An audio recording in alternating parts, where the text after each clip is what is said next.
Suprabhat. Good morning, everyone. I'm sure this new day finds you all fine, happy, and peaceful. Hope you are ready to begin the class for the day. I would like to begin by narrating an experience of mine somewhere in 2009. I was a newly ordained priest and I was posted in Hyderabad for 1 year. And I had a joy of having another priest, Father George, who was staying in the same campus. And he was very friendly with me. And he was like an elder brother to me. And I used to enjoy his company a lot. And we used to go for a walk after supper.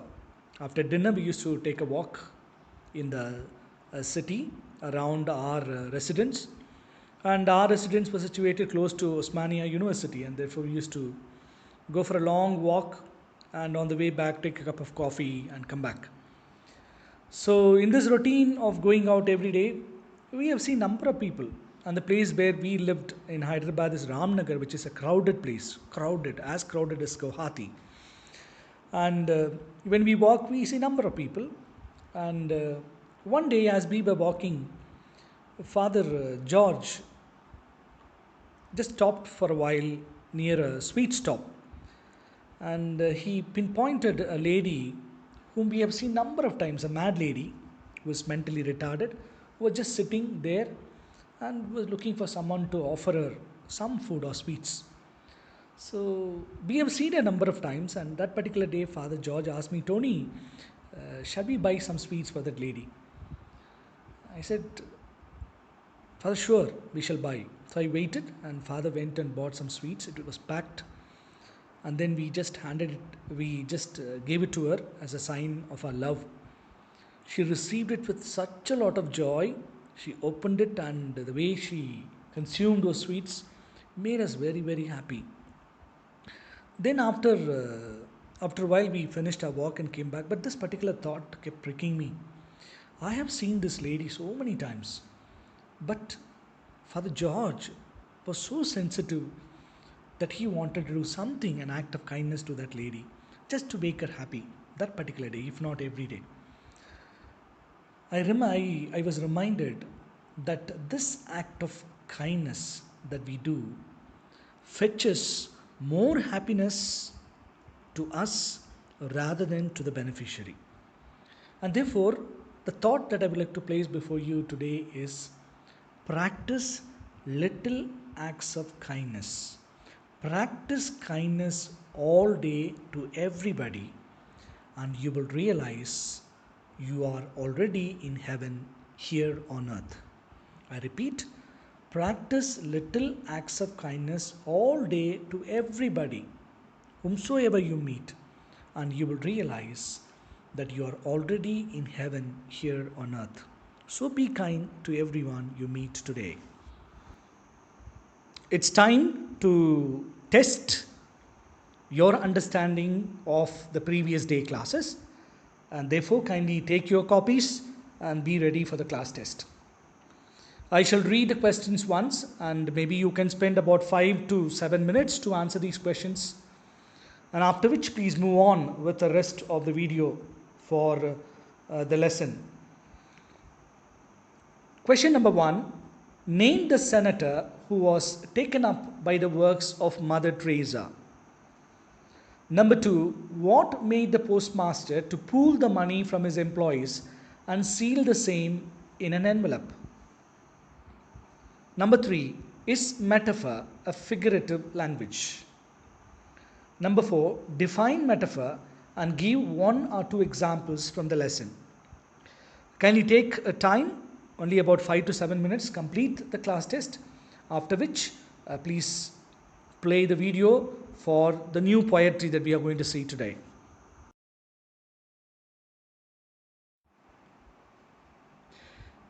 The unit 1 contains a prose as well as 2 poems. We have just completed the prose titled A Letter to God by G.L. Fuentes, and we shall move on to the other 2 parts of the unit, namely the poetries. We have 2 poetries written by a very famous American author, Robert Frost. The first poetry is titled Dust of Snow. If you look at the English literature, we have something called poetry, poems.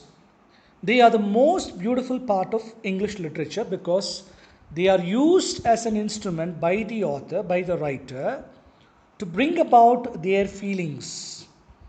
Normally, the writers use simple settings, simple experiences, and they try to bring out a deep insight, deep meaning to our day-to-day experiences. And therefore, we shall see what Robert Frost is trying to communicate to us in and through this a short poem, just 8-line poem titled Dust of Snow.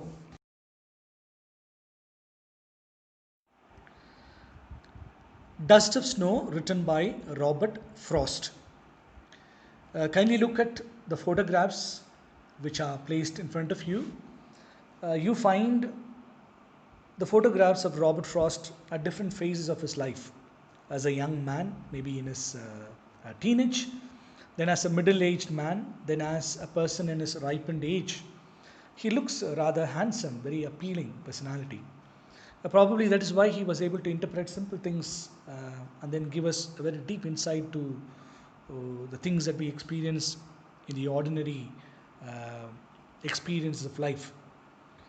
Now we shall learn something more about the author in order to understand the writing better. To know is to love. To love is to know. So we shall know about Robert Frost, the author of this particular poem. Robert Frost was born on March 26, 1874, and he died on January 27, 1963. As I told you earlier, he was an American poet who was virtually unknown for the first 40 years of his life. And he exploded on the scene after returning from England at the beginning of World War I. And therefore he became prominent only at the beginning of World War I when he returned from England. First 40 years he was unknown. And if you look at his works frequently employs settings from rural life, especially from New England in the early 20th century. And he used the rural life in New England in order to examine complex social and philosophical themes. So those were the point of focus, complex social and philosophical themes. And he is one of the popular and critically respected American poet of the 20th century. And Frost was frequently honored even during his lifetime.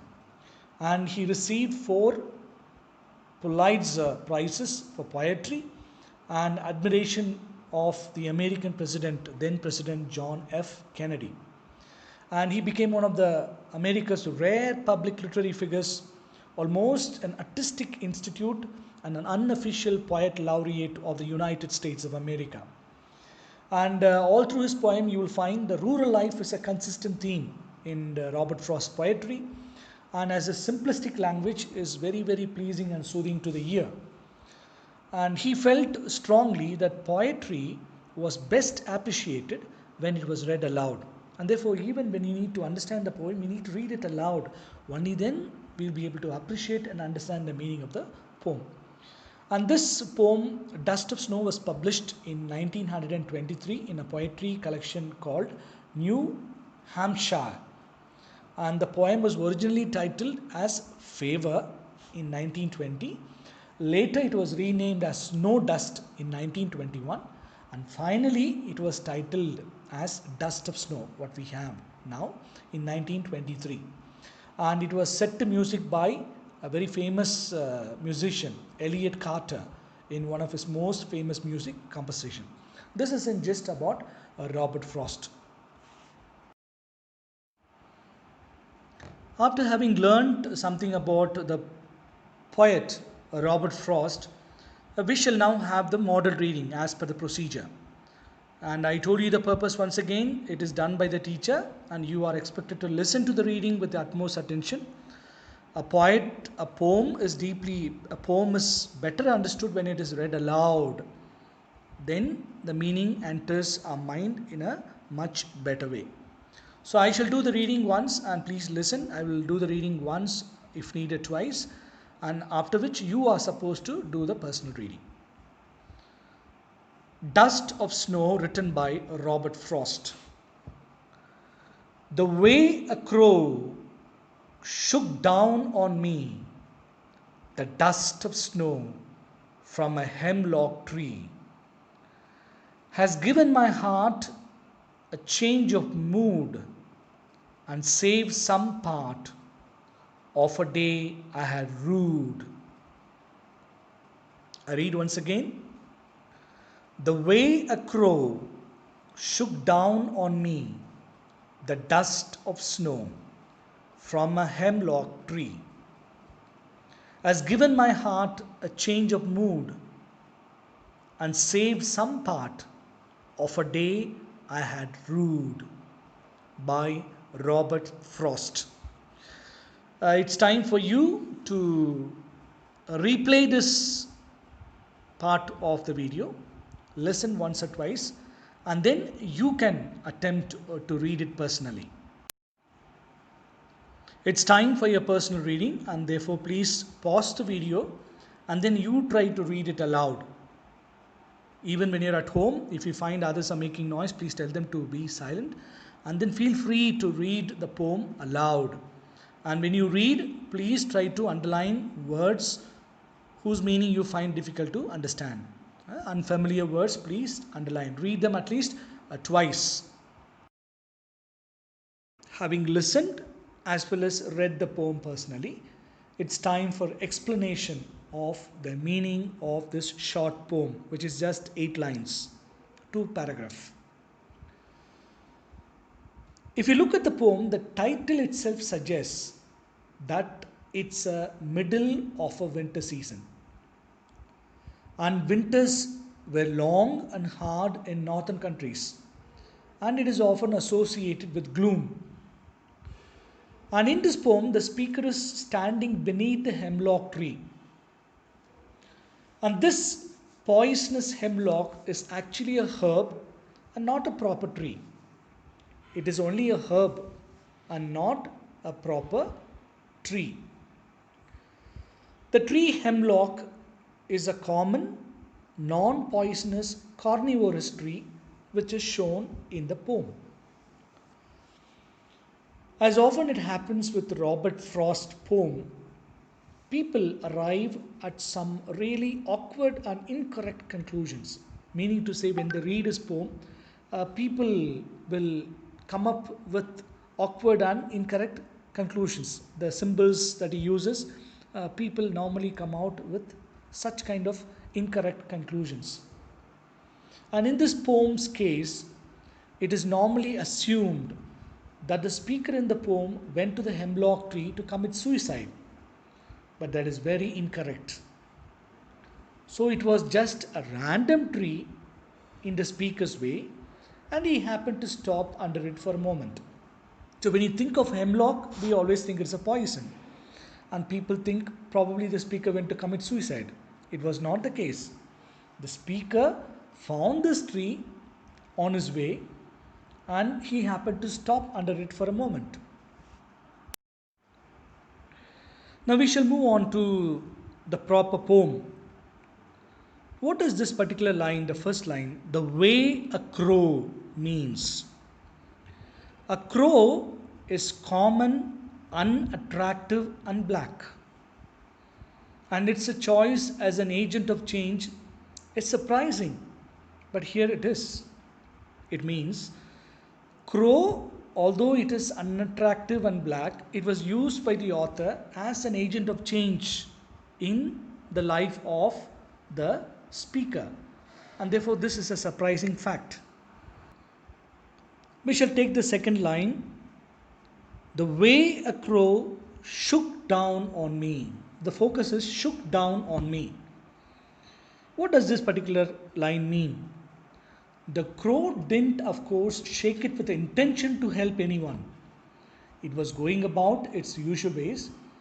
It's not how and why it happened that's important, but what it led to. We shall take the third line. The dust of snow.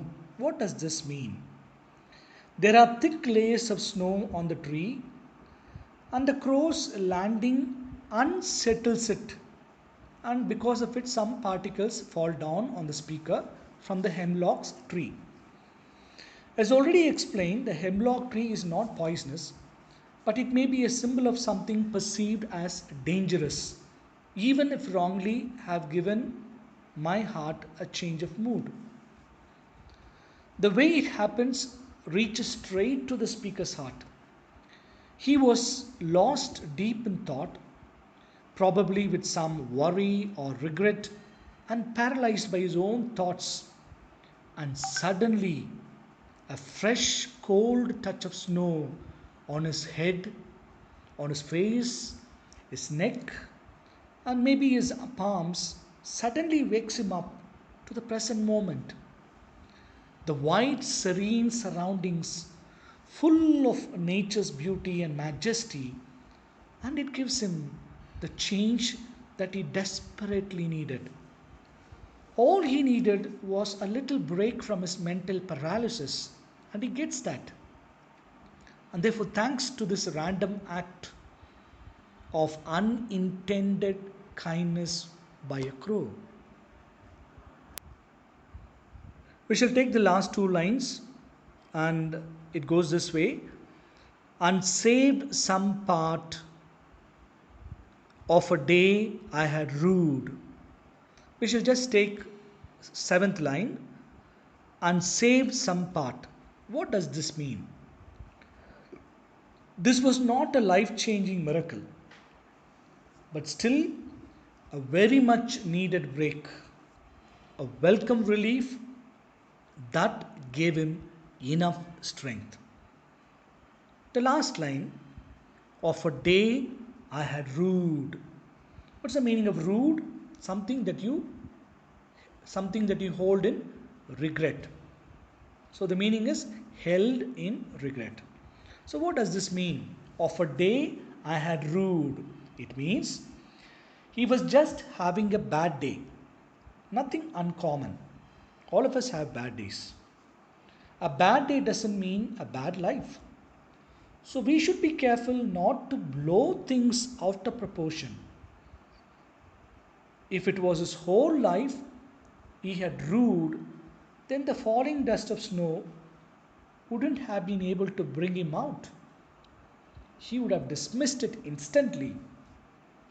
It was because he kept the ruin in limit that he could benefit from the little incident. It doesn't take something or someone beautiful to do something beautiful. I repeat, it doesn't take something or someone beautiful to do something beautiful. It doesn't need helpful intention to do something helpful. The little things in life all around us are their own miracles and their own mires. It's all a matter of perception, awareness, and readiness within us.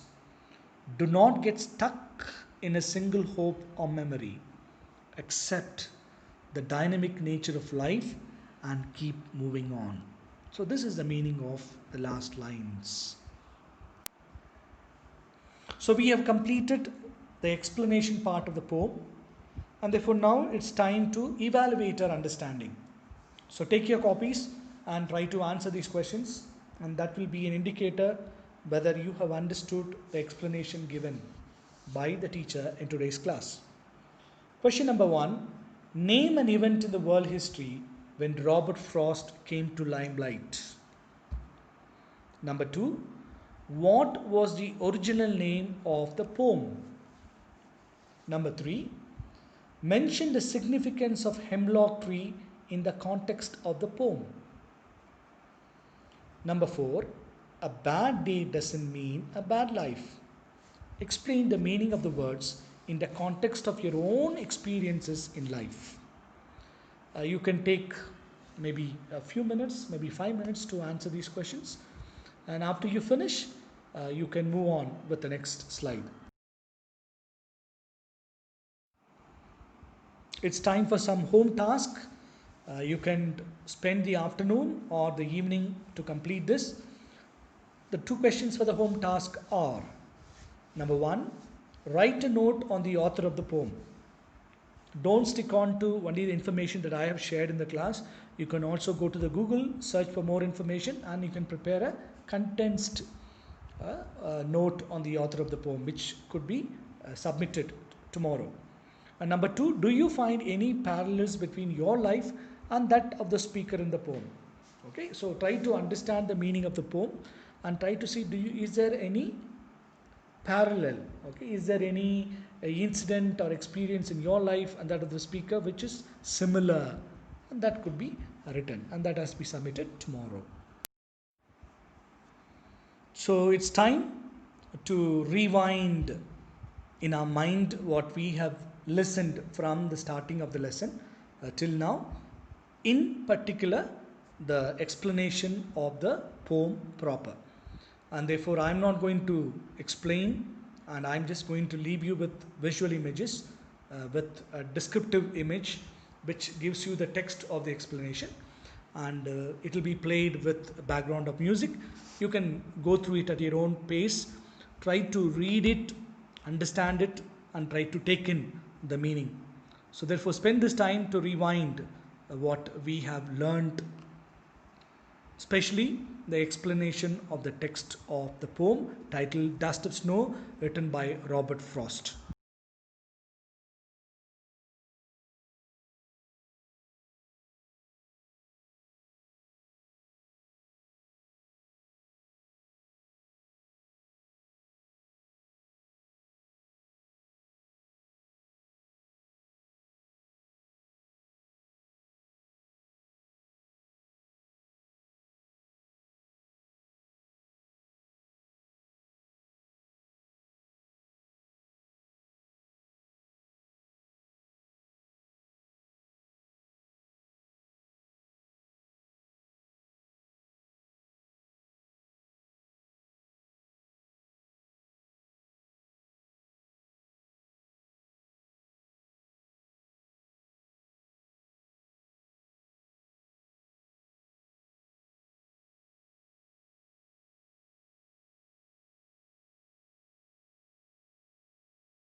So we have come to the end of the day, the end of the class. So I hope the explanations that were given regarding the poem Dust of Snow, about the author, about the text proper, was easy enough for you to understand. You can replay and then try to understand this poem better. Okay, God bless you. Have a nice day. Bye bye.